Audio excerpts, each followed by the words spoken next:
A prison break that we covered for you out in Pennsylvania got us thinking about our own system here in Texas. You remember the Danilo Cavalante, who managed to evade police and the marshals, who were normally the ones who catch these guys, all before a canine officer helped take him down in a wooded area. Well, this week, the prison he escaped from, as you can kind of well imagine, announced more security upgrades. No big shock there. Officials say there was already razor wire in place, but Cavalcante was able to get through after this infamous video of him shimmying up the walls. Yeah, crab walking, like you said. Yeah. So now there's some additional metal screening in place there. This is at the Chester County Prison in Pennsylvania. The prison warden also promised they're going to be putting some new technology in place here. Even drones are going to go up within about 6 months to a year from now. So we want to know a little bit more about our state here in Texas. What are we experiencing when it comes to prison security and, biggest, community safety? CBS News found over the last 5 years, the state of Texas has documented 6 official incidents.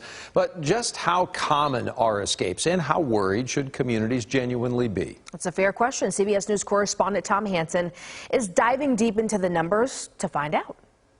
We begin tonight with the dramatic end of a 2-week manhunt for an escaped killer in Pennsylvania. From the manhunted Pennsylvania to escapees in Georgia, Texas, even the infamous serial killer Ted Bundy, prison breaks have long fueled fear in Americans.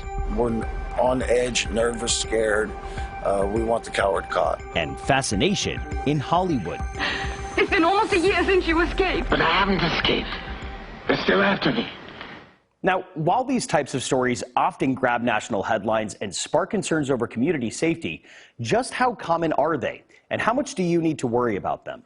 My name is Bryce Peterson. I'm a senior research scientist at CNA and an adjunct professor at John Jay College. And I do research related to correctional issues and safety. Peterson says public concern should depend on the type of criminal on the run versus the number of escapes in a given year. There's escapes happening every single day. People leaving from minimum security custody. That's happening all the time, several times a day from facilities across the country. But escapes like what we saw in Pennsylvania, these kinds of, more sensational escapes, these are extremely rare. CBS News analyzed data from 26 states over the past 5 years and found more than 1,100 instances of escapes from law enforcement custody, although many incidents likely go unreported, according to the Center for Justice Research and Innovation. Why don't we, as the general public, hear about these escapes? Why don't they all garner the same level of attention? I think a lot of times what happens is someone who's escaping from custody, they're a low-risk individual, are convicted of a less serious crime. They're already served out a lot of their sentence.